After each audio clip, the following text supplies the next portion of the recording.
A mother spent an entire weekend texting her daughter, getting responses back. She had absolutely no idea that her daughter had been dead since Saturday night, and that the person texting her back, using her daughter's phone, mimicking her daughter's words, even copying the little kisses she always put at the end of her messages, was the man who killed her. That is where this story ends. But to understand how it got there, we have to go back to the beginning. Because nothing about what Ewan Methven did to Phoenix Spencer Horn happened out of nowhere. It was building.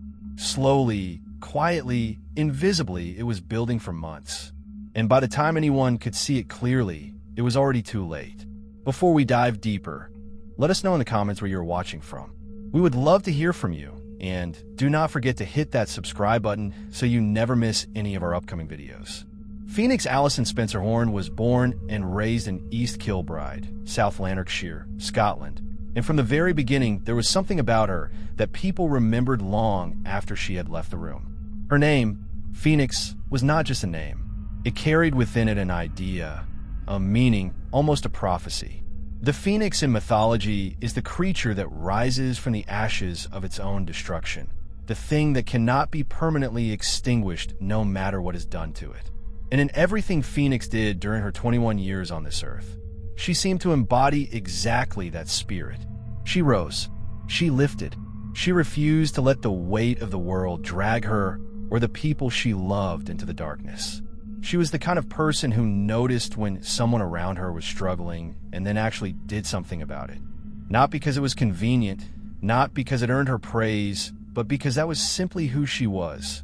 Grace McCabe, who went on to become a Miss Scotland 2024 finalist, spoke publicly about Phoenix after her death, and what she said was striking not for its drama, but for its quiet, palpable sincerity. She said that Phoenix consistently reached out, that she was her friend, that she supported her through the hardest time in her life. And she said she wished Phoenix had gotten all of the happiness and success she knew was out there for her. Think about that for a moment.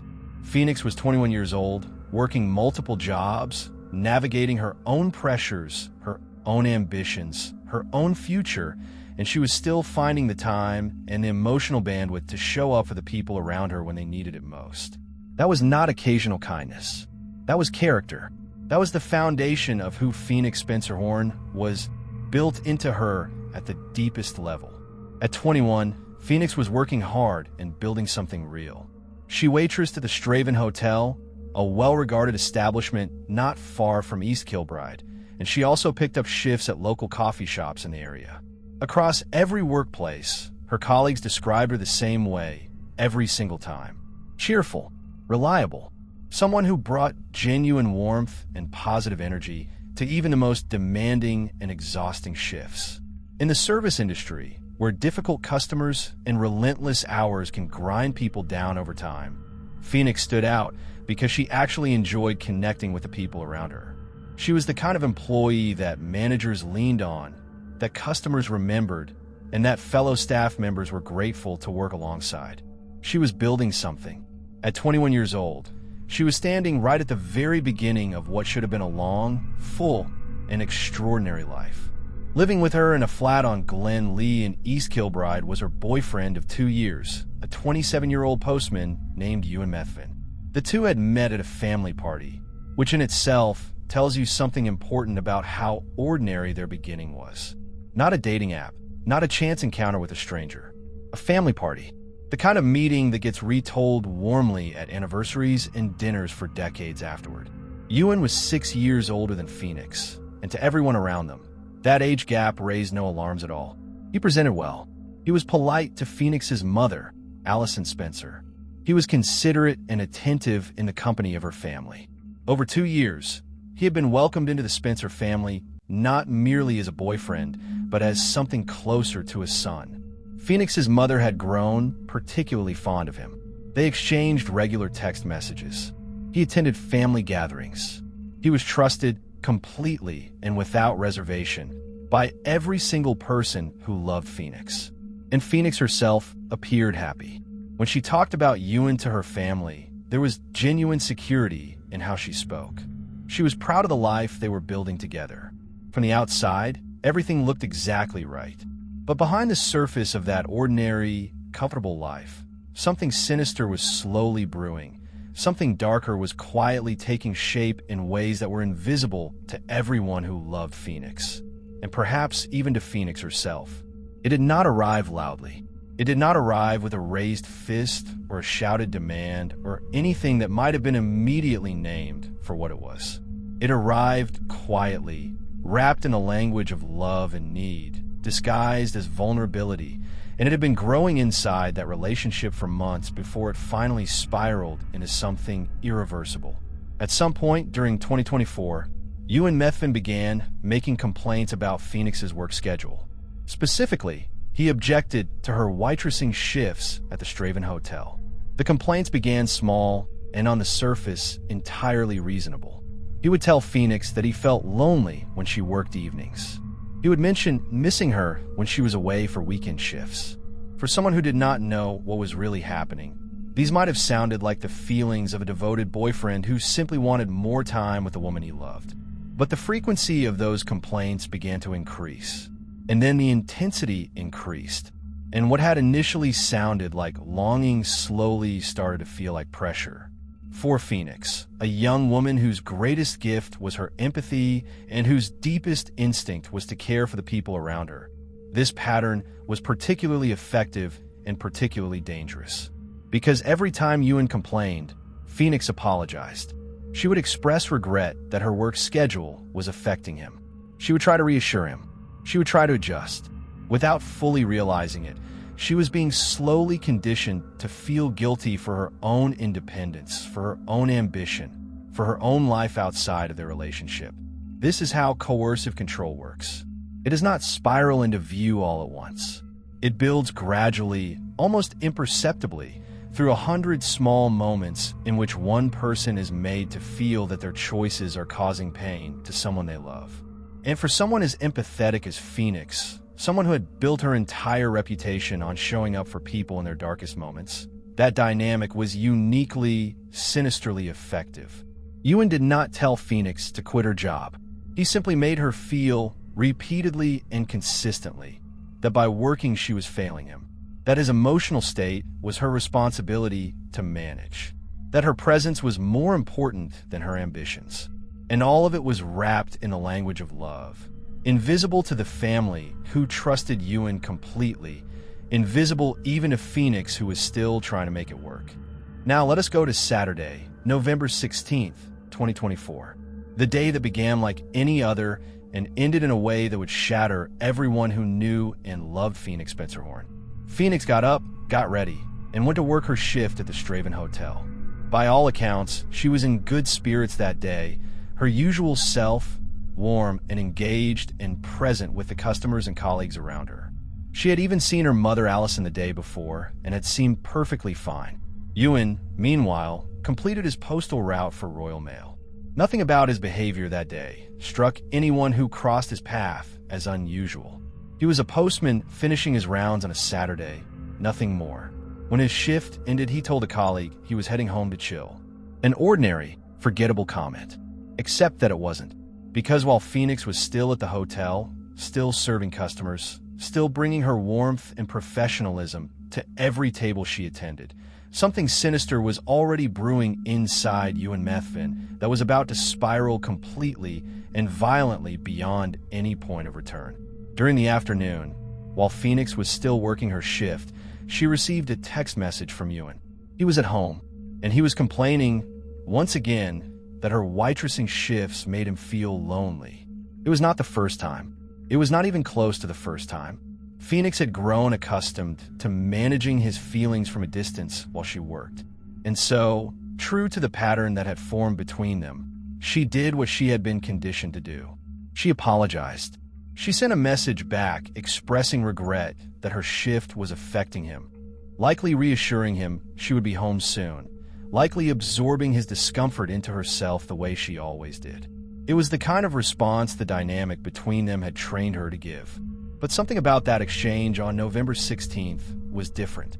Something in Ewan Methven's state of mind had shifted, or perhaps had been shifting for weeks, building toward a moment that would be framed as impulsive, but whose evidence would suggest something far more calculated. And when Phoenix finished her shift and headed home to their flat on Glen Lee. Tired from a long day's work and expecting a quiet evening with her boyfriend, she walked through the door of an apartment where something deeply sinister was already waiting. The last text message Phoenix Spencerhorn would ever send to her mother came at 9:37 in the evening on November 16th.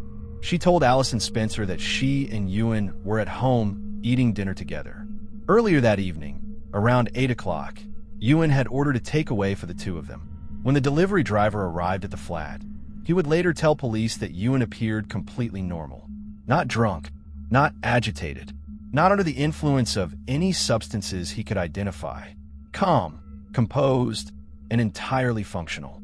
This detail would later prove enormously significant, because Ewan would attempt to claim that drugs and alcohol had caused him to black out and lose control. The delivery driver's account directly contradicted that narrative. The man who answered the door that evening was not impaired. Whatever was about to happen was a choice. The evening must have felt ordinary to Phoenix. She had worked a full shift. She was home. There was food on the table. The man she loved was beside her. She had sent a message to her mom. She was probably tired. She was probably looking forward to a quiet night. She had no idea. She had no idea at all. Because sometime around midnight, the neighbors in the flat directly below theirs heard something that would stay with them for the rest of their lives. They had grown used to the normal sounds of a young couple living upstairs. Footsteps, conversation, the ordinary rhythms of everyday life. But what they heard around midnight on November 16th was different. There was a loud noise, and then hurried footsteps, and then increased, frantic activity from the flat above. What those neighbors were hearing, without knowing it, was Phoenix Spencerhorn fighting for her life. Ewan Methven attacked Phoenix with 3 different knives. He stabbed her 20 times. 10 of those wounds were concentrated on her face. The fatal wound was a deep stab to her chest that pierced vital organs and ended any possibility of survival. But the stabbing was not the only violence Phoenix endured. Ewan also strangled her, compressing her neck with his hands while she fought against him. Evidence would later suggest Phoenix may have initially been attacked in the bathroom before being dragged into the hallway, with a bloody knife also recovered from the bedroom, painting a picture of violence that had moved through multiple rooms of their home, of a young woman who tried to get away, who tried to survive. A fitness tracking application on Ewan's phone recorded a significant spike in physical activity at exactly this time, corroborating the neighbors' accounts and establishing with cold digital precision the timeline of what he did to her. For Phoenix, who had spent her entire life lifting people up, the final moments were filled with unimaginable terror at the hands of the person she had trusted most in the world. But what Ewan Methven did next is what transforms this case from a tragedy into something even more sinister. After killing Phoenix, Ewan made the decision to attempt to dismember her body. He decapitated her using the same knives he had used during the attack, in what prosecutors would later describe as a deliberate and calculated attempt to defeat the ends of justice. He also tried to sever her limbs and torso. When police eventually entered that flat, they found Phoenix's mutilated and decapitated body hidden beneath a towel in the hallway. 2 bloodstained knives lay beside her. A third had been discarded in the bedroom. Blood was present across multiple rooms. The scene was so deeply disturbing that even seasoned police officers with years of experience at serious crime scenes were profoundly shaken by what they encountered. And here's where the story takes a turn that is almost impossible to fully absorb. Because while Phoenix's body lay in that hallway, while the woman he had shared a life with for 2 years lay there beneath a towel, just meters from where he was sitting, Ewan Methven was not overcome by grief. He was not in shock. He was not seeking help. At 2:40 in the morning, just hours after killing Phoenix, Ewan was on his phone messaging drug dealers trying to buy cocaine. He would continue those attempts throughout the weekend. And on November 17th, the day after the murder, forensic analysis of his devices would later reveal that from approximately 8 o'clock in the morning until 6:30 in the evening, Ewan accessed websites 170 times. For more than 10 hours, while Phoenix's decapitated body lay hidden beneath a towel just meters away, Ewan Methven sat in that flat browsing the internet. The juxtaposition is so grotesque, it demands you pause with it for a moment. A young woman who had spent her life helping others lay there while her killers sat scrolling, as though it were any other Sunday. But perhaps the single most chilling element of everything Ewan did in those 2 days involved Phoenix's mother. Allison Spencer had always maintained close, warm contact with her daughter. Regular text messages were part of the fabric of their relationship, a way of staying connected through Phoenix's busy working life. So when Allison tried to reach Phoenix on the morning of Sunday, November 17th, and did not get an immediate response, she might have told herself not to worry. And then the responses came, and Allison had no reason whatsoever to doubt them, because they sounded exactly like her daughter. Because Ewan Methven had picked up Phoenix's phone, and he was answering as her. He told Allison the couple had been drinking, and that Phoenix was still asleep. He wrote, "Hey, Fee isn't up yet. I'll get her to text you when she is," and added a kiss at the end, exactly the way Phoenix always did. Later, still using Phoenix's phone, he sent another message to Allison Spencer. "Hey, sorry, just woke up XXX. The casual language, the warm tone, the kisses." Allison Spencer, a mother who loved her daughter deeply and completely, spent that Sunday believing Phoenix was alive and sleeping off a late night. She was being deceived in real time by the man who had murdered her child. Meanwhile, Ewan was driving around East Kilbride in Phoenix's red Vauxhall Corsa, scrolling through her phone, continuing his attempts to source cocaine, and living in the aftermath of the worst thing one person can do to another with a composure that defies all ordinary human understanding. The weekend stretched on. Allison kept receiving messages. The fiction held, and Phoenix lay hidden in that hallway. By Monday morning, November 18th, 2024, the deception was becoming impossible to sustain. Phoenix was due at work, and unlike a worried mother who might be reassured by a casual text, Phoenix's employers expected her to show up or call. Phoenix was known for her reliability. When she failed to appear and could not be reached, her colleagues knew immediately that something was wrong. The absence of someone that dependable, that consistent, was its own alarm. Ewan was running out of room. The lies were multiplying. The weight of what lay in that flat was closing in. And so at midday on Monday, November 18th, 2024, 2 days after murdering Phoenix Spencer Horn, Ewan Methven dialed 999. He told the emergency operator, "I had a psychotic break and killed my wife." The words came out with a terrible practice calm. But even in that moment of apparent confession, Ewan was still constructing a story designed to protect himself. He said that he and Phoenix had been messing about when the violence occurred. He claimed he had been taking steroids and cocaine and believed the cocaine might have been spiked. He described the experience as horrible, as though he were recounting something that had happened to him rather than something he had done. He claimed he had spent the 2 days trying to muster the courage to call for help, framing the weekend he had spent browsing websites and messaging drug dealers as a period of paralyzing guilt rather than calculated concealment. When transferred to a senior officer, he said, "I just want to go to jail. I'm not violent. I have been out my face. I can't remember what happened. I have been driving about all weekend." Every sentence designed to minimize. Every sentence a lie built on top of a lie. When officers arrived at the flat on Glen Lee, nothing Ewan had described came close to representing what had actually happened there. Phoenix's mutilated and decapitated body lay beneath a towel in the hallway. The knives were recovered across multiple rooms. Blood told the story of violence that had moved through the entire flat. Ewan was placed under arrest. His demeanor was described as eerily calm. When he spoke to arresting officers, his words were revealing. "I could not stay here with her like that. I tried to dismember her. I moved her from the bath and put her there."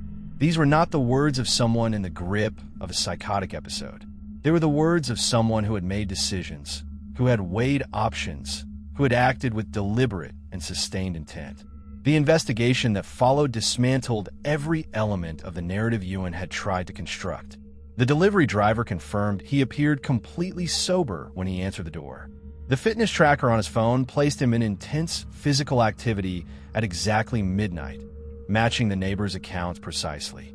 The forensic analysis of his devices documented the hours of internet browsing, the cocaine attempts, the fake messages to Allison, all pointing to a man who was not in crisis, but was systematically managing the aftermath of murder. In the text exchange between Ewan and Phoenix on the afternoon of November 16th, the one in which he complained about her shifts and she apologized, took on devastating new significance in the context of everything that followed. It had not been an isolated moment. It had been the final beat of a pattern that stretched back months, a palpable tension that had been building quietly and invisibly until it finally and catastrophically broke. On July 14th, 2025, Ewan Methven stood before Judge Lord Matthews at the High Court in Glasgow. He had pleaded guilty to the murder of Phoenix Spencer Horn, to attempting to defeat the ends of justice through the decapitation and attempted dismemberment of her body. He robbed her of all dignity in death by decapitating her and trying to dismember her in an attempt to defeat the ends of justice. Ewan had submitted a letter claiming remorse, saying he knew how loved Phoenix was and how she had made her family complete. The judge observed that the letter answered none of the questions that must be plaguing Phoenix's family. It explained nothing. It offered nothing. It was words on a page that could not come close to accounting for what had been done. Ewan Methven was sentenced to life imprisonment with a minimum term of 23 years before he can be considered for parole. He could walk out of prison at 50 years old. For Allison Spencer and Phoenix's family, there is no equivalent release date. The sentence they are serving lasts a lifetime. What Allison endured in those 2 days between November 16th and November 18th is something no parent should ever face. She had spent the weekend believing her daughter was alive, exchanging warm, familiar messages with what she thought was Phoenix. Messages that felt real because Ewan had studied exactly how Phoenix communicated and weaponized that knowledge to keep Allison in the dark while her daughter's body lay in that flat. The cruelty of that deception is compounded by its intimacy. He knew the language. He knew the tone. He knew the kisses at the end of the messages. And he used all of it to buy himself time. There is also the pattern of control that runs through this entire case like a current beneath everything, palpable in retrospect, even if invisible in real time. The complaints about Phoenix's working hours, the conditioning to apologize, the slow and deliberate erosion of her independence disguised as love and longing. Domestic coercive control does not always look the way people expect it to look. It does not always announce itself with visible violence or shouted threats. Sometimes it looks like a boyfriend who tells you he misses you when you work evenings. Sometimes it looks like a partner who makes you feel guilty for pursuing your own ambitions. Sometimes it is so effectively dressed up as love that the person experiencing it cannot see it clearly until they are already deep inside it. Phoenix Spencer Horn was a young woman of extraordinary empathy. Those very qualities, her instinct to care, her willingness to take responsibility for the feelings of the people she loved, made her particularly vulnerable to the dynamic Ewan had created. And that is one of the most painful truths at the heart of this story. The response from Phoenix's community in the wake of her death was a powerful testament to who she had been. A fundraiser established in her memory raised thousands of pounds, and her family made the decision to donate those funds to women's aid services across Scotland. Women's Aid Glasgow responded with words that have carried far beyond the immediate circumstances of Phoenix's death. They said her name, Phoenix, now stands for more than loss. It stands for action, for change, for refusing to let her story end in silence. And then they said, this is what it means to rise from the ashes. A name chosen before a life was even lived, now carrying a meaning that will outlast the man who tried to extinguish it. Phoenix Spencer Horn was not simply a victim. Before she was any of that, she was a person, a 21-year-old woman who woke up every day and went to work and brought genuine joy to the people around her. Allison Spencer said something after the sentencing that has stayed with everyone who heard it. Someone had put a thought to her, a difficult hypothetical. If she had been told before Phoenix was born that she would have a beautiful daughter, but only for 21 years, would she still have chosen to have her? And Allison said yes. She would take those 21 years and endure the pain rather than have a world without Phoenix in it all. That answer says everything about who Phoenix was and what she meant. 21 years was not enough. It was nowhere near enough. But it was real, and it was filled with love, and it matters. And it will not be forgotten. Ewan Methven will be eligible to apply for parole when he is 50 years old. Phoenix Spencer Horn was 21 when her life was stolen. She should be here. She should be waitressing and working and supporting friends through their hardest moments and building the future she deserved. Her name should be lighting up her mother's phone with real messages, not fabricated ones sent by the man who killed her. Instead, it is lighting up something else. It is lighting up women's aid organizations across Scotland. It is lighting up the understanding that the person most likely to harm a young woman is not a stranger in the dark. It is someone she trusted, someone who sat at the family dinner table, someone who texted her mother with little kisses at the end. If you or someone you know is in a relationship defined by control, guilt, or fear, please reach out. In the United States, the National Domestic Violence Hotline is available around the clock at 1-800-799-7233. In the United Kingdom, the National Domestic Abuse Helpline is available at 0808-2000-247. You do not have to be in immediate danger to deserve support. The patterns that preceded what happened to Phoenix can be interrupted, but only if they are seen for what they truly are. Phoenix Spencer Horn, 21 years old, East Kilbride, Scotland, a woman whose name meant rising from the ashes, and whose memory is doing exactly that every single day. Every case we cover leaves us asking the same question. How does someone who appears completely normal to everyone around them harbor something this sinister beneath the surface? That is a question we will keep exploring. Subscribe so you are here when we do. See you next time.